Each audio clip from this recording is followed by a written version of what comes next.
अस्सलामुअलैकुम रहमतुल्लाहि वबरकातुहू। दोस्तों कैसे हैं आप लोग। उम्मीद करते हैं कि आप हम लोग ठीक ठाक होंगे, खैरियत से होंगे। आज की वीडियो में हम कुवैत की कुछ बड़ी और इम्पोर्टेंट खबरें जो आ रही हैं आप लोगों के साथ शेयर करने वाले हैं। तो अगर आप कुवैत में रहते हैं, कुवैत के हालात वाक़यात से बाखबर रहना चाहते हैं तो इस वीडियो को आप शुरू से लेकर आखिर तक जरूर देखें, क्योंकि ये वीडियो आप लोगों के लिए काफ़ी ज़्यादा बड़ी और इम्पोर्टेंट होने वाली है। पहली अपडेट ये है कि कुवैत में ईद की नमाज किस तरीके से मनाई गई है। तो अपडेट के मुताबिक बताया गया है कि कुवैत में कुल 261 मस्जिदों और 32 मैदानों में ईद उल अजहा की नमाज अदा की गई, जबकि सुबह 5:16 पर नमाज की अदायगी की गई है। और इसमें कुवैती शहरी गैर मुल्की बड़ी तादाद में ईद उल अजहा की नमाज अदा किए, जबकि कुवैत के महामहिम अमीर शेख नवाफ अल अहमद ने मंगल की सुबह बिलाल बिन रबाह मस्जिद में ईद उल अजहा की नमाज की अदायगी की है। तो कुछ इस तरीके से कुवैत के अंदर ईद जो है वो मनाई गई है।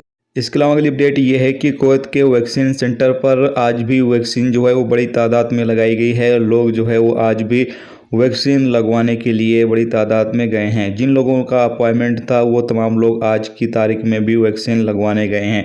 आपको बता दें कि ईद के दौरान भी वैक्सीन जो है वो लगाई जाएगी। जिन लोगों का अपॉइंटमेंट है वो तमाम लोग वैक्सीन सेंटर में जाकर अपना वैक्सीन लगवा सकते हैं। इसके अलावा अगली अपडेट ये है कि public authority for civil information PACI ने अपने सिस्टम में सिविल ID कार्ड जारी करना तेज कर दिया है और मशीन के अंदर विदेशों में फंसे लोगों के कार्ड जमा करना कम कर दिया है। स्थानीय रिपोर्ट के मुताबिक दिल्ली की बुनियाद पर जो सिविल ID कार्ड है उसमें ज़्यादा बढ़ोतरी की जा रही है, यानी कि ज़्यादा कार्ड जो है वो जारी किए जा रहे हैं, जबकि जिन लोगों का कार्ड ऑलरेडी मशीनों में जमा हुआ था, जो विदेशों में फंसे हुए लोग हैं, उनका कार्ड जो है वो हटाया भी जा रहा है, उनका कार्ड कम भी किया जा रहा है।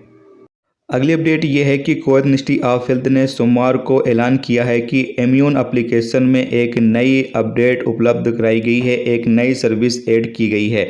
अपडेट के मुताबिक बताया गया है कि इम्यून एप्लीकेशन यूजर्स अब अपने इम्यून एप्लीकेशन में 1 से लेकर 6 लोगों का वैक्सीन इंफॉर्मेशन ऐड कर सकते हैं और साथ में कोविड-19 टेस्ट रिजल्ट जो है वो ऐड कर सकते हैं। मिनिस्ट्री ऑफ हेल्थ ने बताया है कि इस सर्विस का मेन मकसद जो लोग गाड़ियों से सफ़र करते हैं, सफ़र के दौरान मिसाल के तौर पर किसी कुवैती के गैर मुल्की जो वर्कर है उसके पास मोबाइल नहीं है, स्मार्ट मोबाइल नहीं है, या फिर उसके बच्चे के पास स्मार्ट मोबाइल नहीं है, या फिर डोमेस्टिक वर्कर उसके साथ उसके पास मोबाइल नहीं है, तो कुवैती क्या कर सकता है कि वो अपने इम्यून एप्लीकेशन में उसका जो बच्चा है या फिर जो उसका गैर मुल्की वर्कर है उसका वैक्सीन इन्फॉर्मेशन जो है वो अपने इम्यून एप्लीकेशन में ऐड कर सकता है और साथ में कोविड-19 जो टेस्ट रिजल्ट है, जो PCR टेस्ट है, उसकी रिपोर्ट भी वो अपने इम्यून एप्लीकेशन में ऐड कर सकता है। ये एक नई सर्विस जो है वो शुरू की गई, जिसका फ़ायदा कुवैती नागरिक भी उठा सकता है और जो